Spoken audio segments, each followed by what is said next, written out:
Looks like we're recording. So, welcome back, ladies and gentlemen, to Kayfabe Corner. This is your host, Jordan Pierce Owens. I sit down with one of the rising stars of Florida. A man I knew I wanted on the show from day one. One of my best friends in the business, ladies and gentlemen, Zack Monstar. Hello. I wouldn't give out your nicknames, but you have about 40 of them. If you want to run down your nicknames, go ahead. I do not. It's pretty simple, man. It's the Dalai Lama of Darkness, the Human Horror Show, American Satan, the New Demon of Dairy. That's really about it. Oh, so there's just four at the moment. Yeah, well, I got rid of the other ones because they weren't too like kid friendly. Well, why not? Go ahead and let us know what those were. The Columbine Kid. Or maybe not. Maybe we shouldn't talk about it. Yeah, that's what I'm saying. Like it was pretty rough for a hot minute, man. I did the Ghost with the Most for a hot second too. What? Yeah. I like that one. That one's cute. Right? It was totally copywritten off of Beetlejuice, but you know. Why not? Whenever I say your name 3 times, you usually do appear, so it's very apropos. See, it's not that hard, man. I don't really always answer my phone, but if you get a piece of wood and you write the alphabet on it with a couple numbers and knock 3 times, like I'm bound to show up. Oh God. Don't try that at home, folks. You may or may not live through the night. Let's start from the get-go, man. Have you been a fan of wrestling? When's the first time you started watching the product? When did you fall in love with it? If you did. Man, I want to say I was 3. I was 3, and my mom took me to a live event, and I found out later on that live event was Mania, and I can't remember which one because she doesn't know which one. All I remember is seeing Hulk Hogan. I saw Ultimate Warrior. I saw Macho Man. Like I saw some of like the all-time greats, and like they obviously weren't working each other. You know what I mean?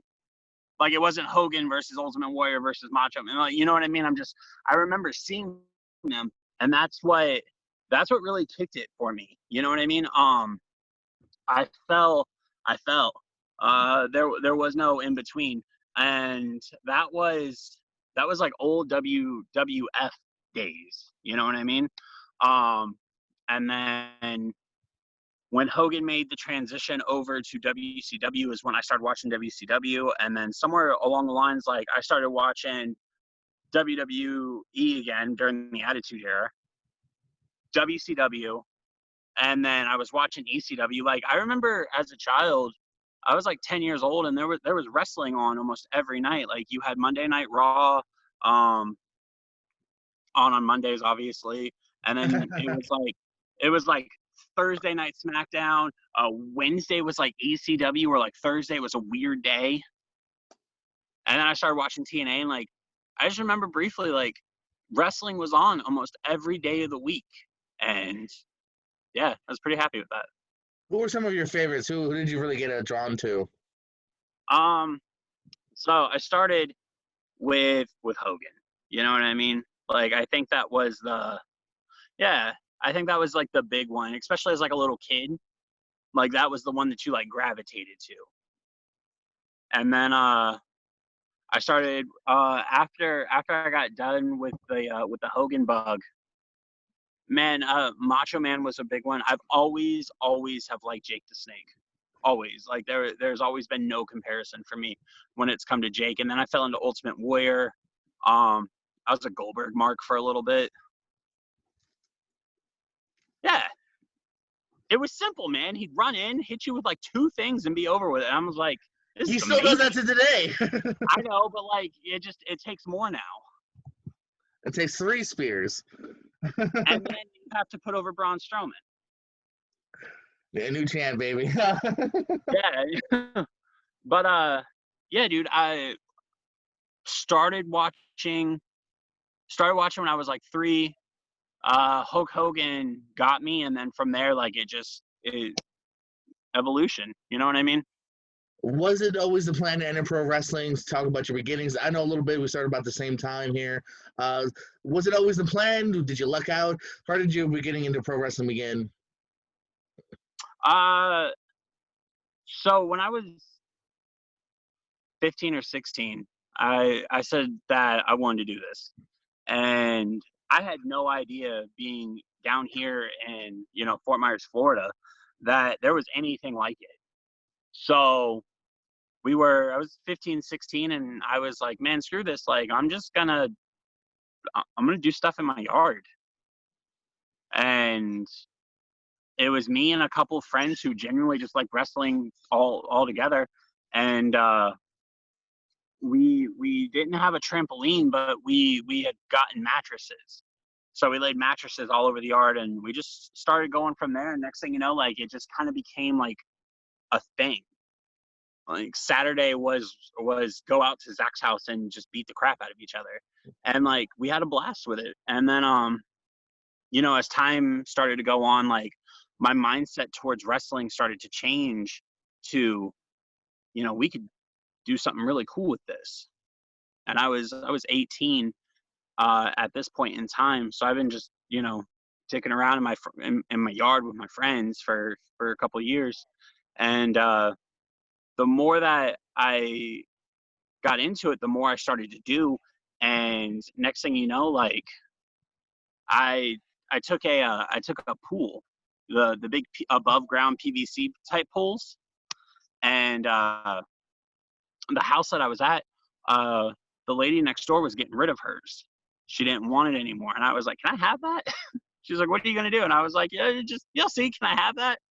And she gave it to me, and man, I remember dragging it over to my house, and my my dad was running like a tire business at this point in time, so he always had like a truck full of like old tires that they never they could never use.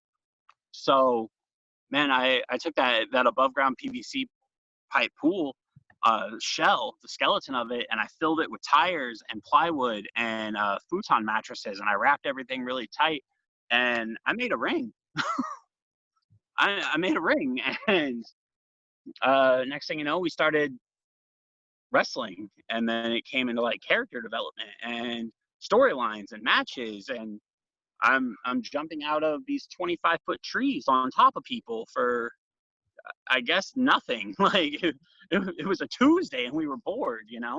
But that's really where it like started to kick. And then NEW came along and all of that happiness. But like, I want to say right around like 15, man, is where I was like, man, I want to have fun.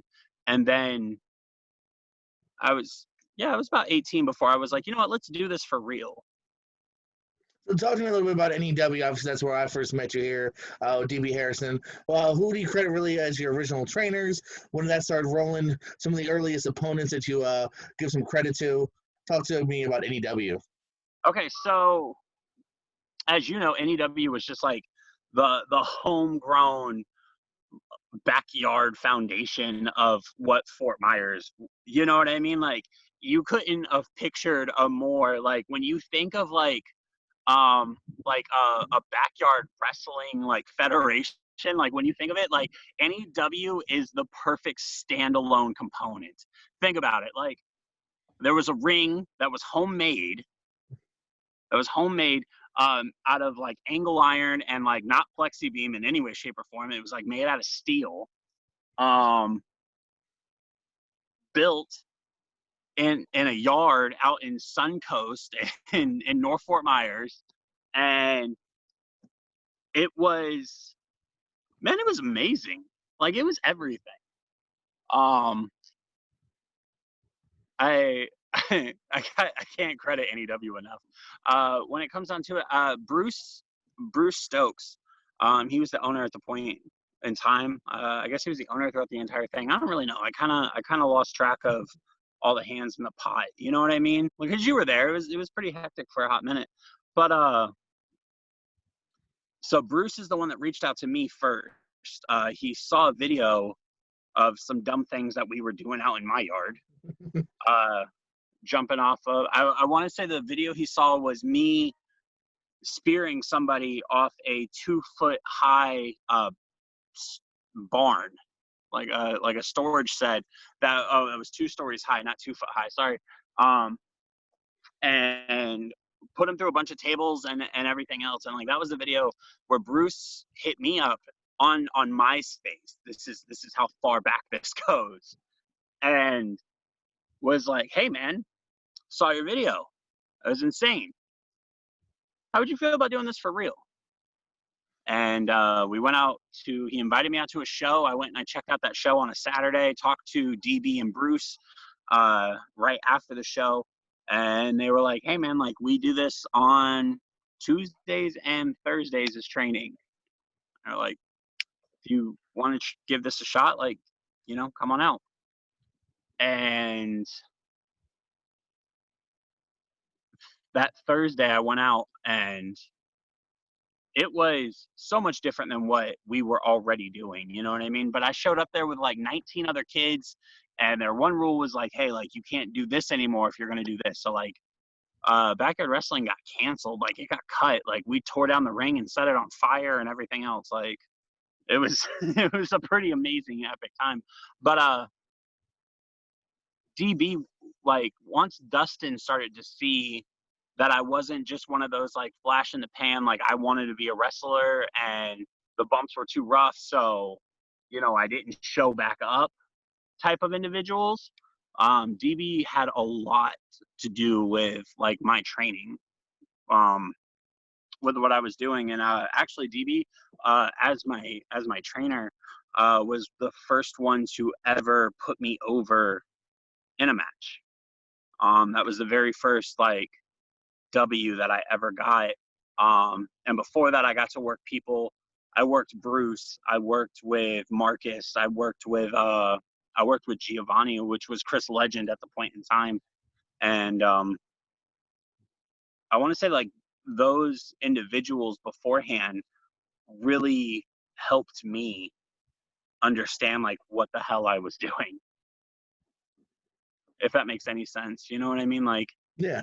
trial by error, you get your ass kicked enough, like you start to learn it, and that's what they did, man. And I credit a lot of that to them, but like Bruce, DB, even Marcus at some points throughout um, his career, um, and uh, Craig, who's the actual like other co-owner of the ring. Like those four individuals helped me develop everything. So I owe a lot of what I do now to them. So I've always known you as Zack Monstar. You've had that name to this day. Was that always the name? I mean, where does Mount Monstar come from? And was there any other ideas floating around in your head? Because it's basically the age old tradition of it's you turn up a bit, right? If not, tell me more about Zack Monstar. Okay, so originally in wrestle and when we were doing the whole backyard wrestling thing, um, okay, to tell you that I have to tell you this. So I was working at the Calusa Nature Center as a scarer during the Halloween time, during the haunted walk. And while I was out there, I developed the name, like the little nickname moniker of the Boogeyman, because I'm 6'5". I've been like that since I was, 14 or 15 years old, and I've always towered over everybody. So they gave me this moniker of the Boogeyman, and I ran around out there with a chainsaw, and I painted my face, and I had a bunch of blood on me and stuff. So obviously, not much has changed here, right? All Like, right, yeah. You were doing that and last time, weren't you? yeah, and so I was out there as the Boogeyman, or they would just call me Boogie. And when I was backyard wrestling, it was Boogie Monstar, just because like oddly enough, like I grew up and I love Space Jam, so I've always loved the Monstars. I always felt like they were like the underlining heroes of that movie in some way, shape, or form. We'll get into Oh. that conversation another day, but like I've always liked the Monstars. I thought they were entertaining. I thought they were funny, and like the idealism of just being a monster always it always kind of fit. So um we were when DB asked me like what my name was gonna be, I told him, I was like, well, in Backyard Wrestling, they knew me as, you know, Boogie Monstar, and they were like, and DB was like, well, that's stupid. I was like, okay. He was like, Monstar will never get over. Huh. Okay. I was like, so what do you propose? So he said, well, you like Monster Energy drinks. I said, where are they from? He goes, where are they from? And I was like, I don't know, man. So I looked at the can and it said Corona, California. I know that that's the bad word nowadays. You can't really say Corona out loud, but like, ooh. But it was from Corona, California. And he was like, all right. He was like, what's your, yes. That's fantastic. Thank you for that. And he said, all right. He was like, who's your favorite horror character? And I was like, oh shit. At the point in time, I had just gotten a Michael Myers tattoo. So he was like, you like Myers? And I was like, I like Jason more, you know, Leatherface, like Pinhead. And he was like, yeah, but none of those are gonna work. So you're gonna be Zack the Monstar Myers. And the very first time I ever wrestled, I came out to Skillet's Hero, just the instrumental, as Zack the Monstar Myers. Really? And I don't think I even know this. yeah, man. And they booked me as a heel. And I walked out the curtain and I tried so hard to maintain like that heel aesthetic of just being a bad guy. And it did not work, man, because like I told all of my friends that like, hey, listen, like I'm doing a show, it's my debut, like you should come out. So Bruce came out as like the local hero of heroes, and he was like, yeah, I'm Bruce Genesis, I'm Bubbles, and the crowd just hated him. And I walked out the curtain, and at a point in time we were at Victory Lane. So it wasn't even like a curtain. It was just like we were on a trailer that had a tent on it, and you just come out the side, and then you had Sonny, who had like that stripper DJ voice. So he's like, Good and memories, to the ring. And that place lit up, man, and it was cool. And I made it to the back of the tent after the match, and DB walked up to me and he shook my hand, and Richie was there, Richie Paradise, and he was like, that was the craziest, loudest thing I think I've ever heard out here. He was like, that was ridiculous. He was like, you're not allowed to be a heel. I was like, okay, I'll whatever, because I didn't know what it meant. Like it was I was 2 months into the business, like 2 months into training, and yeah, I was 2 months into training, and it was my first show. So like I didn't know anything. So I was just like, okay, whatever you guys want. And when it all came said and done, I walked up to DB and he asked me how I felt, and I was like, I'm good. And he looked at me and he was like, you know what? Change your name to whatever. I was wrong. And he walked away. And then literally the next show, it was just Zack Monstar. I gotta update your cagematch.net and put Zack Myers as a former alias, because Jordan, I know where you live. Don't do that. I'm just saying it's a fact. It's part of your history that it needs to be more well known. This is why I don't tell you things, though. You know, I was reminiscing with Dax earlier. Where would you have been this past week? Obviously, Mania and everything else was canceled. I know you had a nice, fun lineup, Funny Bone amongst others. What was some of the stuff you had lined up? Let's do if it were to happen, what would have happened? All right. So, I would have been in Tampa on Tuesday for GCW and their show of shows. That following day, Wednesday, I would have been at GCW again, and then Alpha Omega, because I was supposed to team with GCW. I didn't really know what I was doing. They didn't really tell me. Like, I don't think they ever really got around to like releasing like the idealism of the card. They only focused on like their main dudes, which is fine. And it would have been my first time with GCW, so you know what I mean. So they mainly focused on like with like God and Tajiri and all their names that they had coming in. So I don't really know what I was doing for GCW, but I do know that with Alpha and Omega, it was going to be me and Romeo tagging against Dakota. And then Wednesday night, I was shooting over to GCW again, but for the Platinum show, where it was going to be me, Chuckles, and Funny Bone in a hardcore match for the Real Pro hardcore title. That would have been cool. And then Thursday I was out in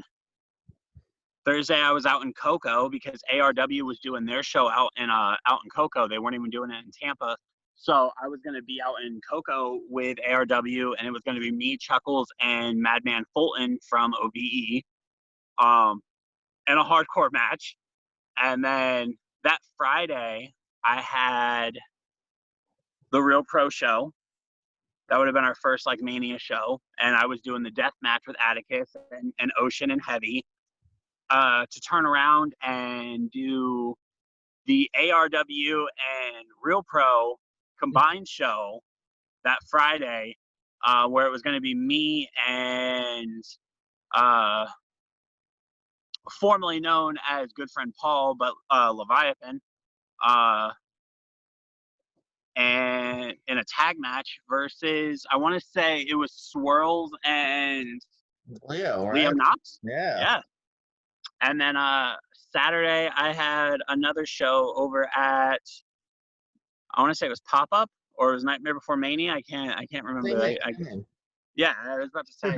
So I had that on Saturday. So collectively, like, I lost like 6 or 7 shows, man. Yeah, man, that's what was tough, man. Especially guys like you, just lots of moments and memories. Also, paydays all gone out the window, man. And obviously, we'll feel bad for other companies too, with so much time and memory. And I had Game Changer. I had the actual like real GCW. Paul put in a really good word for me with the owner and sent him some of my stuff. And the dude turned around. And he was like, he's really good. He was like, hell yeah. He was like, the next time we're in Florida, he was like, if he's not busy for Mania, he was like, tell him to come over and come talk to us, bring his gear. So I could have been on Game Changer too, which is like, now that I'm getting into like the deathmatch scene of the independent, like, you know what I mean? The dirty outlaw mud showiness. Yeah, so Game Changer, like GCW is like the high point of where you want to, you know what I mean? Like when you look at professional wrestling as a whole, like or not a whole, but like the independent scene itself, when you're coming up and you're just doing those matches, like you want to end up in FIP and Evolve and ROH and all of that. But when you look at the spectrum of it, like the opposite of the world, and you look at like the death match stuff on like the indie like level, GCW is like up there, dude. Yeah, a lot of people trying to break into there. Yeah, that'd be cool, man. You mentioned some great people you would have faced. Mention some great people you have faced, though. I know you've got a nice, cool list there. You mentioned Jake Roberts before. I know the list goes on and on. Tell me about some moments and memories. Tagging with Jake and Sin in a parking lot in Cape Coral. Yeah, and their manager too. Like your opponent's manager was pretty cool. Oh yeah, I think I remember him. He was quiet though. Like he. No, if anything, I actually did talk too much. That's one of those shows I didn't shut up. I was too into it. I look back on it and I go, oh, that's a manager that won't shut up. Yeah. No, so Jake and Sen in that tag match down in Cape Coral, Jay Lethal, Rhino, Sandman, Sabu, Moose. Who else is there? I got Jesse Neal under there. I got, holy shit, there's so many I can't even think right now. I have just been extremely grateful. Like, it's hard to name like everybody, you know what I mean? Like favorite match wise and like moments. I think one of my coolest moments was kicking out of Rhino's gore. I think that was because it was Rhino, you know what I mean? Like that's That's a very stocky dude. But he was coming right off of like his WWE stuff. So the fact that he was able to get snatched up at the point in time, and the fact that they wanted me to face him, and it was very weird too. So like the previous show, I had just won the title, their main title, and turned around and literally right after the match, like mid celebration, they they're like, oh, by the way, for the anniversary show, it's going to be you versus this man. And then Rhino's thing played on the screen. And at the point in time, it was my first title outside of my home promotion. So I was very weird about it. You know what I mean? It was one of those things like, okay, I didn't just make it in my hometown. Now like I'm doing something outside of the one promotion that I've worked for majority of my career. And leading up to that, like everybody kept changing the storyline and they kept changing what they wanted and they kept changing the outcome of the match. And I was just like, finally, I just said, fuck it, man. Like when you guys figure out what you want to do, like just let me know. Until then, like don't talk to me. So I got to the show that day and they go, all right, so listen, we're going to put Rhino over, but it's not for the title. So you need to figure out how to do that. And I was like, but is it a title match? And they go, it's a title match, but you need to figure out how to put him over without the title, and you need to be a face. And I was like, well, this is fucking confusing. I was like, this is more complicated than me wrestling the 7-foot tall inflatable alien. Like, what? And which, by the way, Jordan, Yeah, he's like ready for round 2. He beat me yesterday. This is what happens when Zach has no one to wrestle. He'll find something to wrestle. I will, man. I got tired of beating up my 11-year-old, actually. Hold on, yeah, that sounds weird. He actually, dude, from the moment that we got the ring in the yard, training facility, and from the moment that happened, like he's been in here and he's been taking bumps with us and stuff, and like, dude, that boy works. And like you said, he's got potential. He's got the the spunk. Yeah, man. He's jumping off the top rope and he's like doing drills and spots with us and stuff. And as of late, like I just been coming up with new stuff to do, and he's been following and all that. So back to it. So I'm at the show and they tell me what I have to do. So I walk up to Rhino and I shake his hand, and I go, so hi, my name is Zach. You know, we'll be working together tonight. He's like, cool, awesome. And I was like, so before we get underway and everything about calling, this is what they want. And I'm going to be honest with you, it makes no sense to me. So however you would like to do this. And he said the same thing. He was like, well, this is the stupidest thing I've ever heard. And I was like, yeah. So he was like, it's cool, man. He's like, I'll put you over. And I was like, no. Like they want you to go over. So let's make that happen and let's just do it this way. And then at the point in time, JB Cool was there. So I pulled JB over to the side and I pitched my idea to have JB interfere and hit Rhino first before he hit me. And then we'll finish with a nice little like super kick gore spot, leaving, you know, me and Rhino standing. And Rhino liked it. They liked it. JB was cool with it. So that's what we did. And we're sitting there and we're calling the match, and Rhino looks at me and he's like, all right. He was like, go for the double stomp. He was like, right after that. And I was like, right after that, I was like, hit me with the gore. And he's like, all right. So we're in the match and I go for the double stomp, and all I'm thinking is like what he told me at the point in time, because he's like, just feet straight. He was like, don't feed left, don't feed right, just feet straight. He was like, I'll get to you. And I was like, yeah, no doubt. So like I went for the double stomp, he rolled in, and I turned around and he hit me with that gore, dude, and it felt like a freight train hit me. Like, because he's a big dude. And he hits you full speed. So he hit me, and when he's going for the pin, he goes for the cover, he hooks the leg, and he goes, kick out at 2, but make it count. And I was like, what? So it goes 2, and as it goes down for the 3rd, he's like, kick out. And I was like, shit. So I kicked out real quick, and I just remember laying there. And we made it to the back, and he was like, listen, I was like, hey, I was like, why'd you let me kick out of the gore? Because like my biggest thing was like I wanted to protect him, you know, um, because that's what we were taught, like do what we're told. And he was like, you were so awesome about listening and communicating and everything. He was like, I thought that he was like, you deserve that. He was like, you earned that. And he's like, you're one out of like 5 people to actually kick out of that thing. So, wear it. I was like, very cool, like a little badge of honor. You know what I mean? No doubt, man. No doubt. That's a good one, man. Another one of my favorite matches. You and Drake over here. That was a good Oh one. yeah, it's funny, man. I met Drake through e-fetting.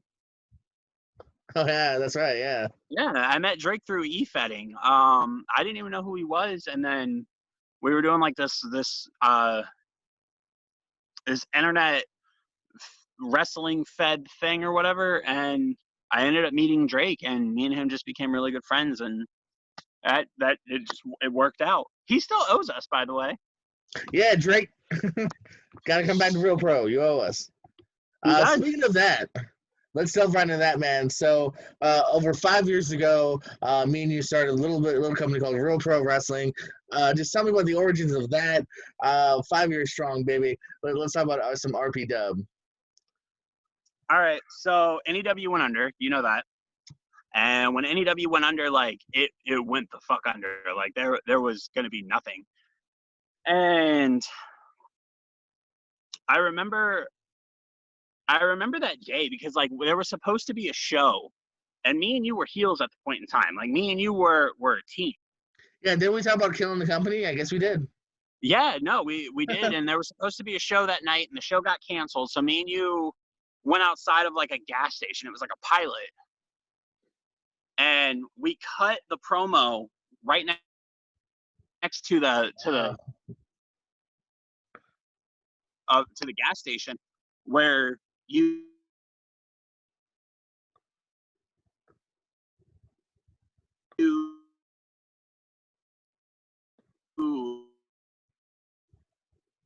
specifically director's cut of Geely, and there was something else.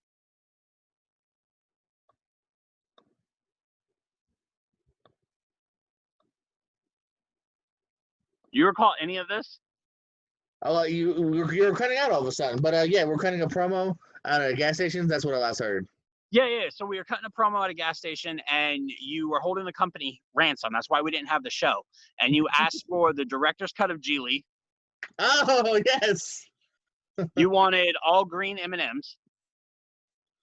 And if I'm correct, you wanted a helicopter for your cat and a boat for your helicopter. Yeah, so that might have been your line too. I mean, yeah, just the thing for the thing for the thing. Yeah. Yeah. And so like right after that, we got the notification on Facebook in our little group message with NEW saying that we had a good run, and we just want to thank everybody for their time and their patience and da da da da. And that was the extent of it. That was our big farewell. Like they didn't like post a video. They didn't give us a call. Like it was like being broken up with through text message. Like it was all fucked up. And I want to say within 15 minutes, me and you were on the phone. Yeah, man, I think it was pretty soon after that because I messaged everybody that didn't seem like they maybe gave up, and then some people were like, "Oh, what's the point? We don't have the money. We've never done it before." And you were just one of the people from the get go, like me, going, "Yeah, let's figure this out. Let's do it." Like, which is something I've always said thank you for because I started it, but you really kept that ball rolling, man. Which is great. Dude, I've never done it before. Neither have I. Yeah, no. Some people were very pessimistic, but especially you were just like, we'll figure it out, man. Like, we didn't want, I think, the local scene to die. We loved NEW, and we wanted to keep something like that going. Throughout everything, like I've always felt like wrestling is the one thing that like I'm good at. You know what I mean? I was like a subpar kid. Like I never really, like, my dad wanted me to do sports, and like I wasn't about it, and like he was like, wrestling's fake. Like, you know, why don't you go play baseball? And I was like, because I can hit somebody with a bat here. Like, you know, and like, I never had the patience for it. And like, I didn't want to do anything else.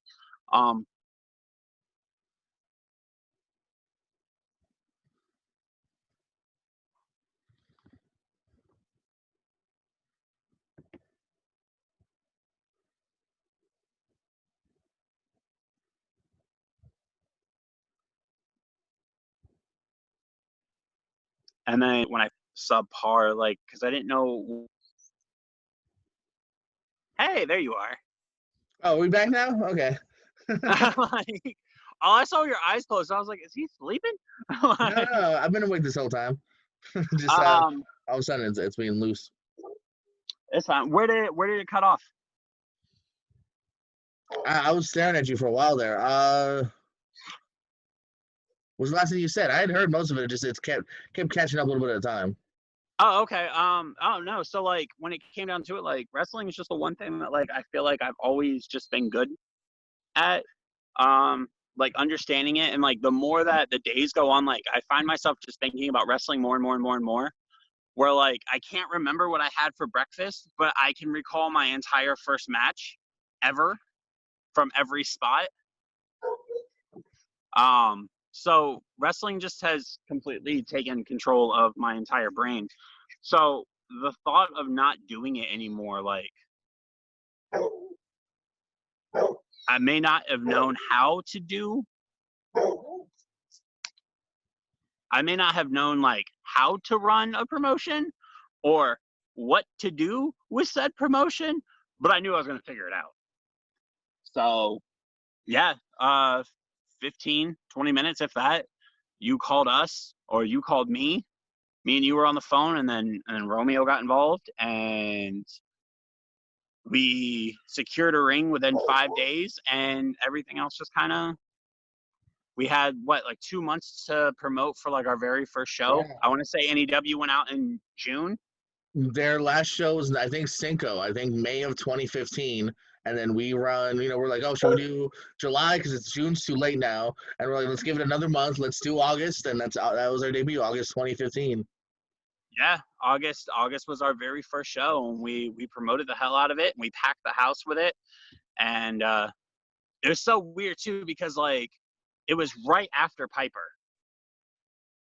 Like Really? Piper had passed away at that point in time, and it was like a week. It was like a week before. So Piper had passed away, or maybe 2 weeks. I remember it was pretty fresh because we opened up the show with a 10 bell to Piper. Oh, okay. Well, you remember that better than I do. Wow. Yeah. And then the main event that night was me versus Draven in the very first ever Madhouse Rules match. Legos and kids and yeah, lots of stuff involved in that one. Didn't you chuck a 12-year-old at somebody? He said use my kid. And then what are you gonna do? Not use the kid? I know. Well, like that's what happened. So at the point in time, like Draven was beating me up, and I was on the outside of the ring, and all you hear is this entire family beating on the table saying, use my kid, use my kid. And all I remember is looking up and Draven looking at him and go, no, what is wrong with you? And I was like, this is my spot. So I hit him. I was like, this is my opening. So I hit him, and I was like, watch out for the kid. So I grabbed this kid, and I remember walking around the ring and just straight up lawn darting him feet first into Joey.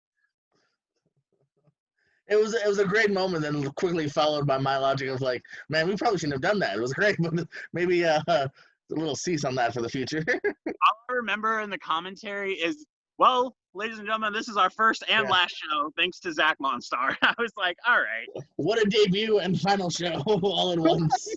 Once the lawsuits start rolling. Everybody will be back with a new company name. Yeah. We'll start brainstorming new initials tonight.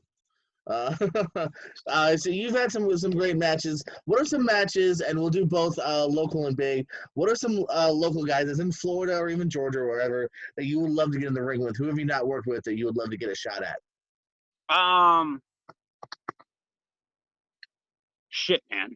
Or even indies too. Like I know Funny Bone never happened. Anyone? Yeah, no, Funny Bone is definitely somebody that is on the list still. Um, Funny Bone's on the list.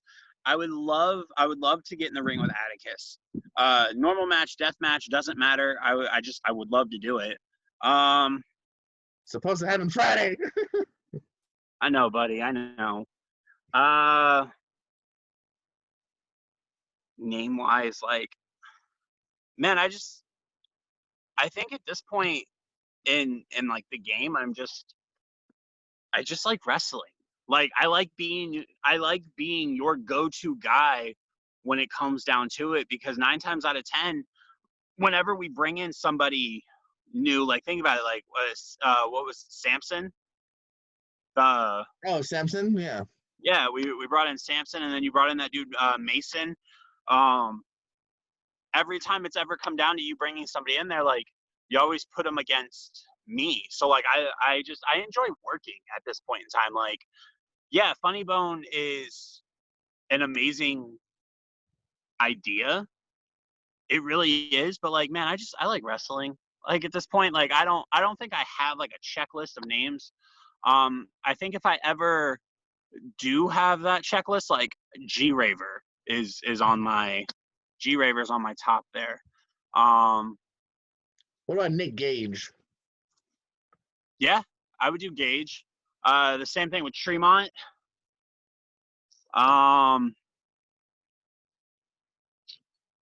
Who else?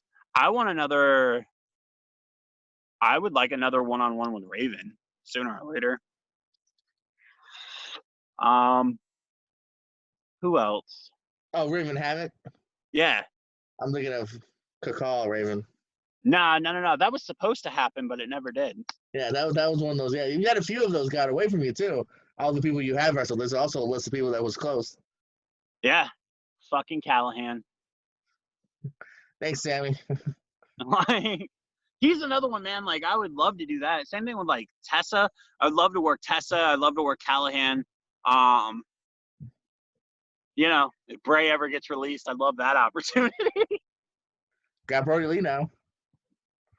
Yeah, but he's under that AEW contract where like it's weird. Like their contracts are very Almost like some everyone's people are different. allowed to work, some people aren't allowed to work, some people are allowed to work but not in the States. You know what I mean? So Well, we'll figure it out somehow. We'll figure it out. so I have a question here. This was sent in from a fan. It says, "Why do you make the poor booker change the card at the last minute sometimes?" oh, a fan sent that in. Yeah, a fan. I swear. Or is his initials J-O? JPO. Yeah, how'd you know? Okay. No, man, like I said, wrestling is on my brain pretty much 24/7. So what'll happen is you'll tell me what the card is. You'll tell me like what I'm doing, or you'll tell me what's happening. And at the point in time, I'm like, yeah, that's awesome. But I have that wrestling syndrome where I don't know if you've ever, you've had a match or two, like you've been there, but I've like, had like 6 or 7. Okay. Have you ever at the end of your match, when you've watched it back, looked at it and go, I could have done that differently. Oh, that would have been a good. No, I go usually 5 stars out of 5 for all my matches. Okay, I needed to ask. Well, for me, during the point in time, and it'll even happen in the ring, when I'm working, I'll think of something right after I did something else, and I'm like, oh shit, that would have been better, or oh, that would have been cooler. You know what I mean? So I promise you, Jordan, when I'm at work when this is going on, like I'm at work, and after being at work for 12 hours, when I get off of work, all I thought about during work was wrestling. So I'll have a thought process where like it's a quick like little thought process. Like it's just quick, like, oh, what if we did this? And that thought process will literally just stretch itself out as far as it can possibly go before I'm on the phone with you. Like, hey, by the way, so I thought about this, and if we change this, we can lead into this, which can lead into that, which we can do this story. Yeah, but if we change this, it means I gotta change everything. I don't look at that. No, you don't. I don't look at the whole picture. I just look at the color of the You walk one away, spot. and I gotta now get the ring announcer. I gotta get the sound guy over. All right, 5 more things have changed because Zach had an idea at work. No, I know it's never out of meanness. I know it's always just your brain ticking and clicking and thinking of stuff. It is, and like a couple of my ideas have been a couple of the ideas that I've had have really worked out. Like, That's you always know, the worst. Is when I'm like, yeah, it's a good idea, you son of a bitch. Fine, we'll change it. I like can't argue you. it sucks when you have to give the devil his due, man. But I'll argue if I don't agree, but when I agree, it's like, all right, fine. no, there's some things that you're pretty stand like no. And then it takes me like a week to convince you. Like, he's not dropping it. He's really adamant. Like, then Jordan was really hard up on this one. But no, man, like I said, like I try really hard not to do that. But when I have something and like I can feel like it's a good choice, or I feel like it would be a swerve that other people weren't expecting, like that's the one thing about wrestling. And I'm not just talking like I guess this is strictly for like the mainstream itself, but I watched that 24-hour thing on Edge. Have you seen it yet? No. Okay. Well, it talks about like his comeback and like what he did and like where he was in his life and stuff like that. And he talks about it flat out, and he was like, man, when I was coming back after I made the decision to come back, and I was in the meetings and I was in the boards and I was doing all that, he was like, the social media and the internet has completely ruined the art of the surprise. And like that's one of the biggest things about wrestling that made him fall in love with it. And I think that made all of us kind of enjoy wrestling is the surprise factor. You know what I mean? If somebody sees the Undertaker pop up at the airport of the town that they are in for Monday Night Raw, 9 times out of 10, the Undertaker is going to fucking pop up on Monday Night Raw. And like for the people who didn't see it, it's like, hell yeah. But for the people who did see that picture or that post or that dirt sheet, they're like, oh, that's cool that they were right, you know? And it's not as special. So when I have these ideas, like I can't help it that they're 24 hours before the show. Or day of, or an hour before. I have them and I think about it and I'm like, man, this would be really good. And like nobody would expect it. Like TJ winning the title at the 3-year anniversary show when we did the cage match. Like Doug Davis. Everybody thought that I was going to walk out with that belt, with that title. And not only did I not do it, but Davis pinned me to win that. And it was a big, like, if you roll back that video, like you can hear like the awe in the audience when he finally got the 3. Like I can't believe this. And I was like, that's what I like, man. You know, I like to switch it up every once in a while and just make people continue to guess.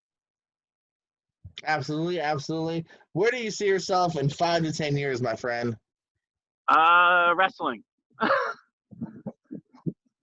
Wrestling. All right.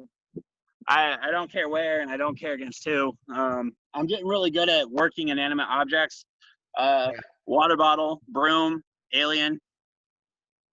So, no, man. As of late, I've really enjoyed teaching. Yeah, I just say obviously talk about where you are right now. Yeah. So, when it all came down to it, there wasn't a real like substantial training area in Fort Myers, you know. That how do I say it? It wasn't there wasn't something that was more open-minded that was for newer age like wrestling. You know what I mean? Like you see all these bitter vets online and stuff who complain about what the product is today, but the product is that way because people are paying to see it. You know what I mean? It goes hand in hand. Like it's hard to be a bitter veteran nowadays. You know what I mean? Because in wrestling, you can be pissed off about anything. I could be mad at the rope color. I'm the one that picked the rope color, but I could be mad at the rope color. See what I'm saying? Like, wrestling is so weird sometimes. So anyways, the idealism of people wanted a place to train where they could feel more comfortable and where they could feel at home. And I wanted a high boy ring.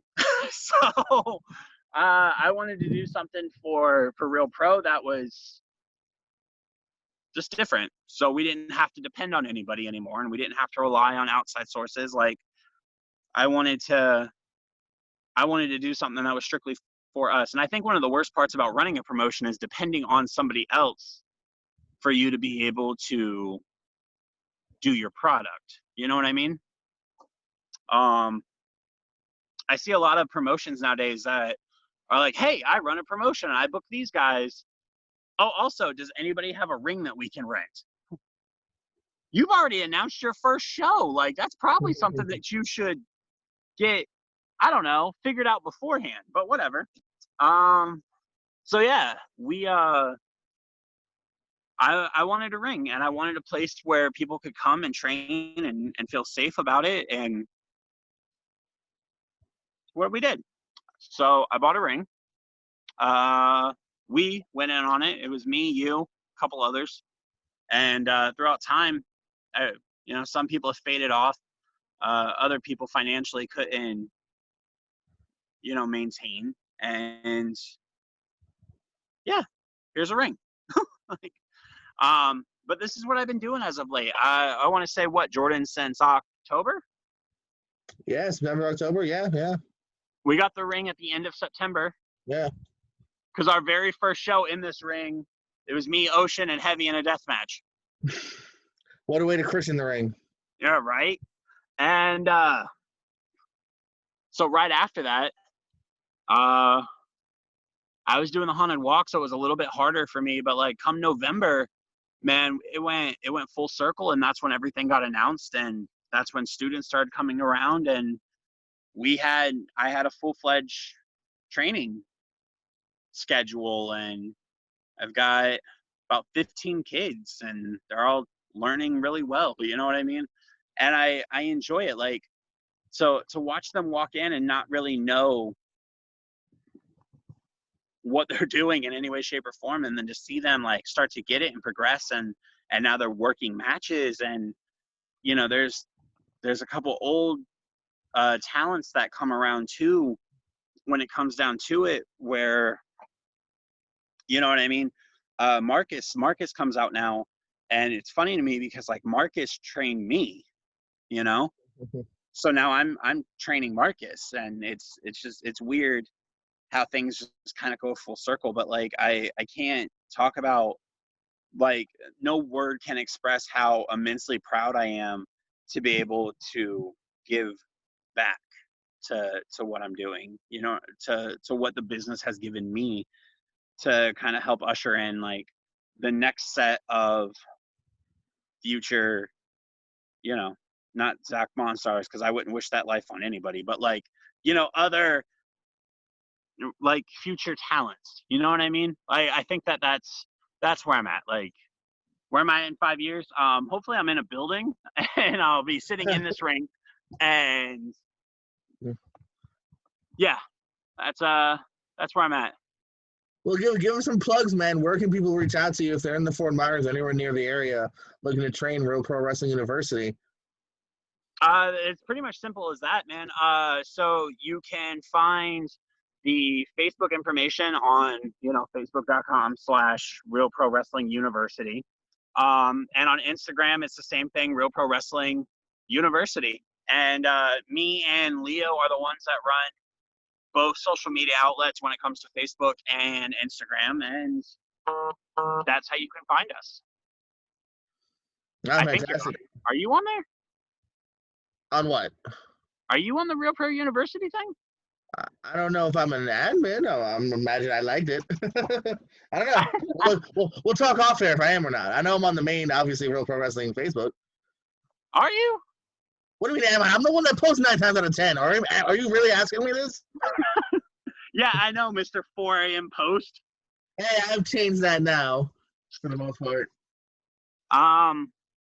But yeah, no, everything is social media related, man. So like you can also find us on Wix.com. I want to say Wix.com/Real Pro Wrestling University, which breaks down like the entirety of everything that we do and like what we're doing, and like from psychology to ring etiquette, and it lets everybody know that, you know, I'm not a slouch that just decided to buy a ring and start. Like I got 11 years under my belt in this business. So Any other plugs, man? I mean, obviously, I doubt you have any shows in the next couple of weeks, but Real Pro Wrestling, Platinum, who else are you rocking these days? Real Pro Wrestling Platinum, Atomic Revolutionary Wrestling, Hype Pro,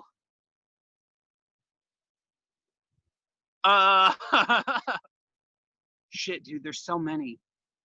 Those are the ones that I can think of off the top of my head. I know there's probably more. Fighting for a Cure, the cancer benefit show. Yeah, there's.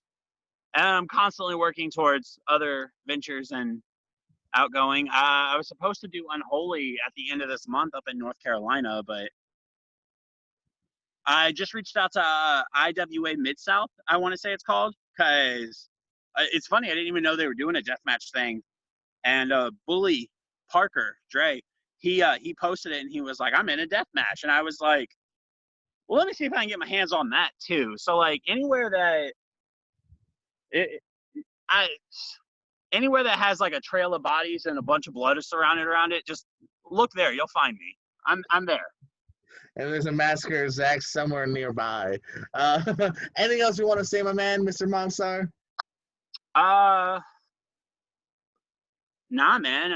I hope everybody's like staying safe, staying sane. I know I'm losing my mind, but it wasn't much there to begin with. You got an alien. What are you talking about? Yeah. And I hope that all of this crazy shit passes very soon. I miss wrestling. You know what I mean? Like, it's weird to me because like I look at it and like wrestling is what brought us all together. And like me and you have had the conversation before. Like me and you are close, and we've been close for years. But if it wasn't for wrestling, we never would have even. The town apart, you know what I mean? Sometimes different walks of life. That's always what I loved about professional wrestling here, man. All colors, creeds, we don't care, man. If you love wrestling, we automatically have a bond. Yeah, no, like wrestling has given me some amazing friends. It's allowed me to create something that I can show to my kids one day. You know what I mean? Like wrestling has brought us together as a whole, and I hopefully at the end of all this, when all this craziness is done, we're going to be the ones to bring wrestling back. You know, so and that's what I'm waiting for. That's what I'm excited about. You know, everybody loves a good comeback story, and like, boy, Yeah. is wrestling about to have an amazing one. Everyone's itching, man. I can't wait for these return shows. I think everyone's they're raring to go. I know you are. I know I am just helping my parts, man. I think we're all raring to go. I am, man. I don't know if you saw it the other day when they first announced the lockdown and nobody was coming out, and it was a Tuesday when we were supposed to have practice. I posted a video of like Adele Hello was playing in the background, and like it just shows like the ring and like through the kitchen window, and I'm like stroking the window. Like, this is what my life has turned into. Well, don't kill the alien, man. I want to meet him someday, man. His name's Jeffrey, and he's all right. He's all right. All right. He's Just all right. I'm glad you told me, I think before we went on air, that you did put him over the other day. So at least he's not on a losing streak.